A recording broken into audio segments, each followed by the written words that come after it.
And tonight we focus on St. Pete, where workers who give the city its character say they're being forced out. ABC Action News reporter Wendy Lane learns what's being done to help and looks into if the idea might be too late. You can't go very far here on Central Avenue in downtown St. Pete without seeing luxury apartments being built nearly everywhere. But the people who work down here say they're still being pushed out because of skyrocketing rent costs, and they're wondering what's being done for them. Awesome, good to hear. I'm proud of my city. I'm a native. Heather Brodesser has spent decades working along Central Avenue. It's a very diverse, beautiful city. But those wonderful things and people who she says have made downtown St. Pete so great and given it so much character are meeting their own demise. There's a lot of us here that really are the grit of this strip. With the musicians, the artists, the cooks, the bartenders that have been here for years are being forced out. Forced out, and they're blaming high rent.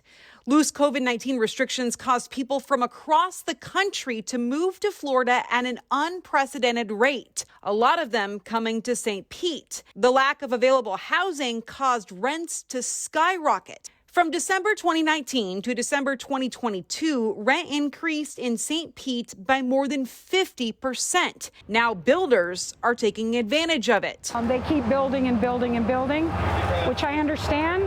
However, the housing that they're building is not affordable.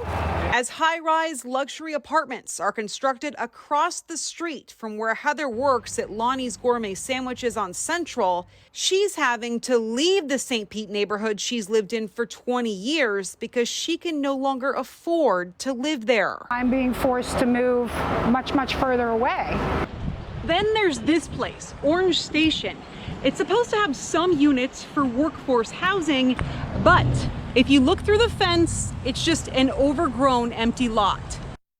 That development, originally scheduled to be under construction by now. We've asked the city when construction will begin and how long it will take to complete. St. Pete leaders are offering incentives to builders to include some workforce housing units in their luxury buildings, like this rendering of a new 1,000-unit apartment being built on the old Raytheon site in the Tyrone area of St. Pete. 300 of the units will be workforce housing. The city also says they have a 10-year plan to address housing affordability that will impact 7,000 households.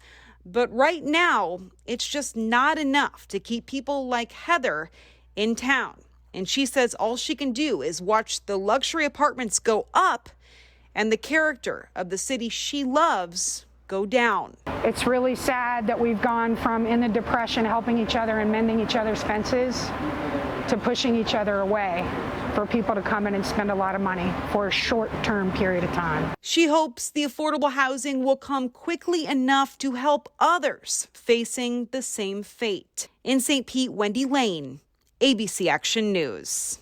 So we know this housing crisis is not just a local issue, it's happening nationwide, and we wanted to look in depth at the big picture. So earlier today, I read through a report from the organization called Up From Growth. The research found Florida is among the worst in the country for housing underproduction. This basically means the difference between the amount of housing needed and the housing available. The report says housing underproduction more than doubled from 2012 to 2019. 47 states and Washington, D.C. saw the underproduction of homes rise to the point where 3.8 million homes are now needed. The top three states, California, Texas, and Florida. And here in Florida, the housing underproduction is 290,000 homes. This analysis also looked at how the underproduction could be a risk to the Latino population. Again, like I said, California, Texas, and Florida have the highest underproduction. These are also three of the states with the highest Latino population, home to more than half of the nation's Latino population. Jameson.